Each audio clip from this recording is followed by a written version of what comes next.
Heyo everybody, Haku here, and it is baguette time. That's pretty much what Clockwork Planet, what Clockwork Planet is to me at this point. Every week I'm excited just to see Baguette, because she really carries the show for me. That's pretty much the character for me. Halter is a good character, but the writing is kind of like, he's kind of thrown in the background a lot of the time. The writing doesn't really, like him that much. And then Naoto and Ryuzu, they're Naoto and Ryuzu. They're them. They are them. But yeah, let's talk about this one. I actually really like this one. We start off at the Akihabara grid. Akihabara? Believe that's it. That grid. And again, Naoto's English, one of the redeeming factors of the character. It was funny, and he seems to fake this terrorist attack. And at first I'm confused. At first I'm like, okay, where we left off, I'm a little bit lost, but let's keep watching. We'll get back into why this is supposed to make sense eventually. But yeah, we do. Right after the opening, we get a 3 days earlier.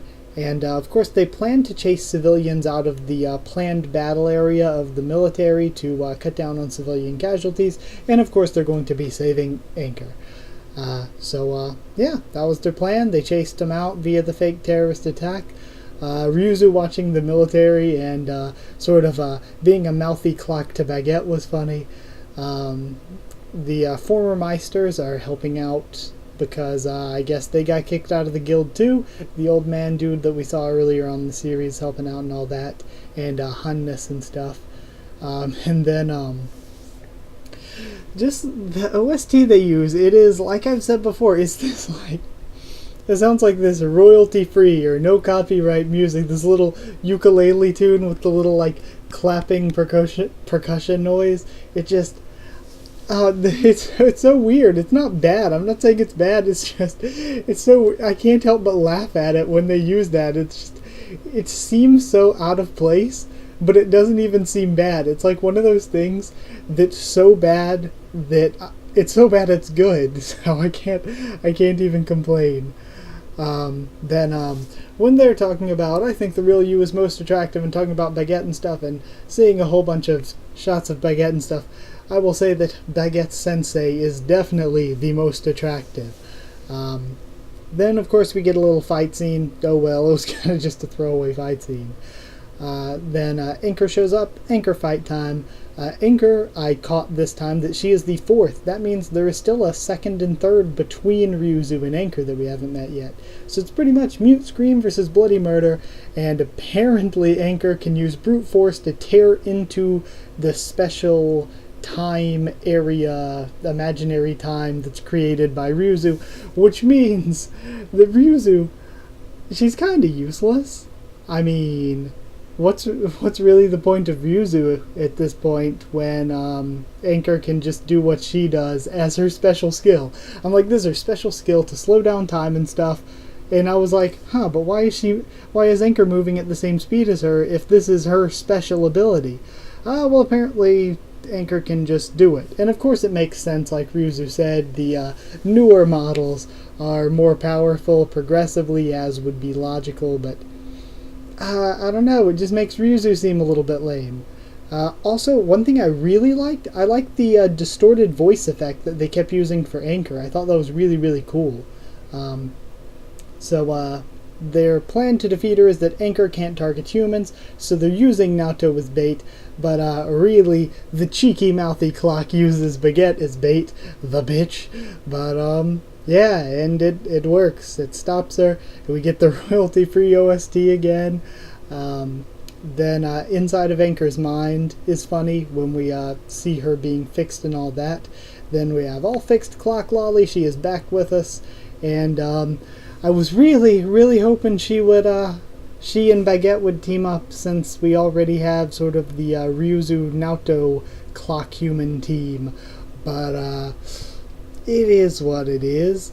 And one of the reasons I keep saying this, or one of the reasons I kept thinking this, was because Naoto was just really creepy.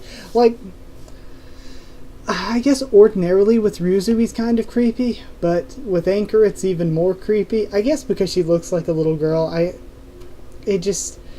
it seems even more creepy, and the way he behaved was even more creepy. That and you could also ship Baguette and Clock Lolly, click click. But yeah, seriously, I thought Naoto's scenes there were kind of creepy. They were a bit off-putting. Anchor gets her free will, and then I actually, when they have the sort of more quote-unquote emotional scene, I guess it was supposed to be really emotional, but the pacing of the series doesn't really allow for that sort of deep emotion. But yeah, the emotional scene, I really like the song they played there, that OST. If they release an OST, I'm gonna have to listen to it, not only for like the joking royalty-free sort of music they use, but that was actually a really good song. And then we see some dude before the ending that seems like new villain. And then after the ending, we get our promo, and the promo states that the electromagnetic weapon thing was not actually deactivated. So it seems like it's going to be rampaging next episode. And I guess that would mean that the grid they're on is in deep trouble since the grid's malfunctioned because of the electromagnetism. Talking about the episode as a whole now, I actually thought that it was quite fun and good. I actually did like it. Yeah, I can't really say anything bad about it, really. I enjoyed it. The only real negative I could talk about is how creepy Naoto was towards the end. If it wasn't for those last 5 minutes, the scenes with Naoto being creepy, I think I wouldn't really have anything that I considered a negative. Just that creepiness was really off-putting, though. But yeah, it's not as good as some other shows, obviously. It's not like a masterpiece or anything, but it's good, it's fun to watch. I definitely don't think it's a waste of 20-24 minutes, plus commercial breaks or whatever. Yeah, I don't think it's a waste of time to watch. I think it's pretty alright. It's not bad.